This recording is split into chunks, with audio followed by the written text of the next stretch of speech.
Hello, everyone, and welcome back to another lesson at English Pod. My name is Marco. And my name is Catherine. And in the spirit of Halloween, we have a Halloween lesson for you. Happy Halloween. It's Halloween. It's Halloween. And this is an elementary level lesson, so we're talking about some basic but important things today. Exactly. So we're not going to preview anything because the dialogue is pretty simple. So why don't we listen to it for the first time, and we'll be right back.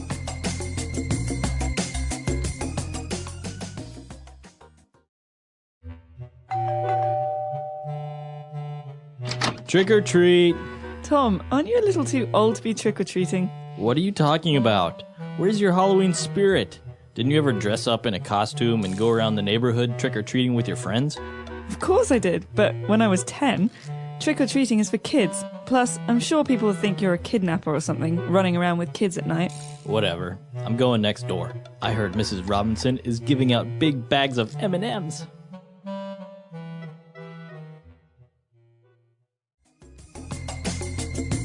All right, we're back. So trick-or-treating. Ding dong. Ding dong, trick-or-treat.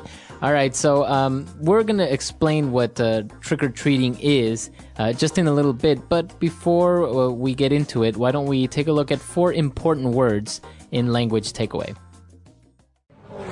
Language takeaway.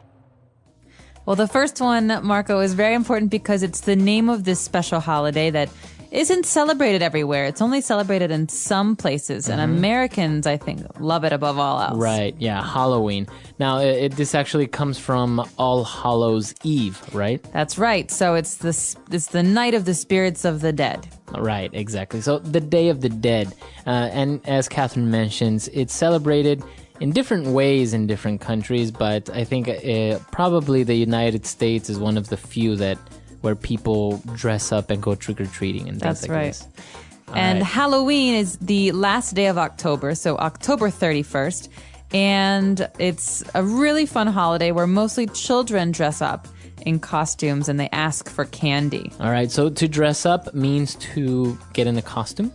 Right. Well, you could say dress up to mean a couple of different things, but in this case, you dress up in a costume. So that means you change your clothes so that you're wearing a costume, which is maybe a witch's costume or a vampire or something scary. So you would say he dressed up as a vampire. He dressed up as a vampire, or they got dressed up for the wedding. Okay, very good. So dress up.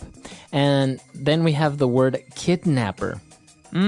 So the friend is afraid that his friend will look like a kidnapper if he Right. goes out trick-or-treating with the kids. Right. And so a kidnapper comes from the word to take or to grab. So kid grabber. And that means that you're going to take children from the streets and steal them. Right. But you can kidnap an adult, right? So it's not only for kids. That's right. It's for any kind of person who you take without them wanting you to. So against their will. Okay, kidnapper. And finally, we have M&Ms. What are M&Ms? Not the singer, M&Ms? right? No, M&M is spelled differently, the singer. This is a delicious chocolate treat. It's a candy, and it comes in big brown bags. And if you want them with peanuts, they come in a yellow bag. And You know your M&Ms. Oh, man, I could tell you all the colors. But M&Ms are really delicious, and it's actually a brand, M&Ms. It's a brand. Right, so many people will probably know it, but just in case, they're called M&Ms. Very good candy. All right, so these words were relatively easy and simple, so why don't we listen to our dialogue again? Let's slow it down just a little bit, and we'll be right back to take a look at Fluency Builder. Fluency builder. All right, we're back. So on Fluency Builder, we promised that we were going to look at this word trick-or-treating, so let's look at it now. Trick-or-treat, it's a verb, right? To trick-or-treat. To trick or treat, and it comes from the words that we say when we're children to the person whose door we knock on. So, for example, Okay. I say, And then I open the door. I say trick or treat. Okay, so what are you supposed to do in this when somebody says trick-or-treat? Well, I'm a child. I'm holding my bag, and you're supposed to say Happy Halloween and give me some candy. Okay. All right. So trick or treat means you could either trick someone. You could play a trick on them, like scare them or put some toilet paper on their house, or you can give them a treat. or accept a treat. And so the idea is if you don't give me a treat, I will do something bad to you. I see. But this doesn't really happen, right? Like Not when really. kids go to people's houses, they say trick or treat and then they get candy automatically. Almost automatically, yeah. Sometimes people avoid the holiday and they close their doors and lock them and they don't answer the door. Yeah. And that's when someone maybe throws an egg at the house or, or does puts something toilet mean. paper on their tree. Yeah. So trick or treat is what we say, but it's also something we can do. So we can go trick or treating. Go trick or treating. Right. Okay. Very good. Trick or treat. And now we have another phrase here that's a little bit complicated. But when the friend answered the door, he said, "Aren't you a little too old to be trick or treating?" All right, I like this phrase because it's sarcastic. The person is not asking a real question. He's saying, listen, you are too old to Right. be trick-or-treating. And so in this case, aren't you is a way to introduce something that we know is true, that we think is true. It's kind of rude and sarcastic. So if I say, "Aren't you supposed to be at work?" Oh, Right? shoot. So it's in that form. You're not really asking a question. You're more demanding an explanation. Right, it's a suggestion. It's like, you're probably supposed to be at work right now. Right. So Marco, aren't you supposed to be at school right now? So do we always, but we always use it in that sense, right? Aren't you? And then, Yeah, aren't you? Aren't you a little old for that kind of an outfit? all right. So aren't you? All right, very good. So those are the two phrases for Fluency Builder today.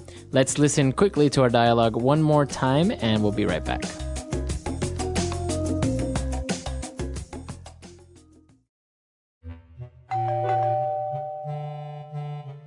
Trick or treat. Tom, aren't you a little too old to be trick-or-treating? What are you talking about? Where's your Halloween spirit? Didn't you ever dress up in a costume and go around the neighborhood trick-or-treating with your friends? Of course I did, but when I was 10, trick-or-treating is for kids. Plus, I'm sure people will think you're a kidnapper or something, running around with kids at night. Whatever. I'm going next door. I heard Mrs. Robinson is giving out big bags of M&Ms.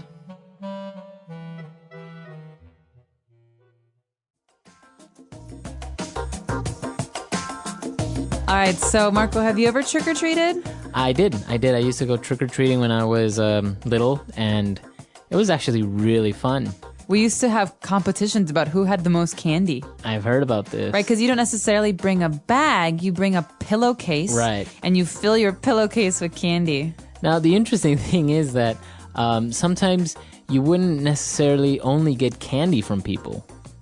Right. Sometimes you got weird things like Yeah. pennies Yeah. or toothbrushes Yeah. or apples. Yeah. So you would go to someone's house and they would give you an apple. You'd be like, okay. But there was always an old lady who lived near, she lived in the neighborhood, and every neighborhood had one, you know? All my friends had a lady they would go to, and she gave the full-size candy bars. Wow. Right? Because normally stores sell small candy bars for the Halloween holiday because they're smaller, they're cheaper, it's easier to give them to many people.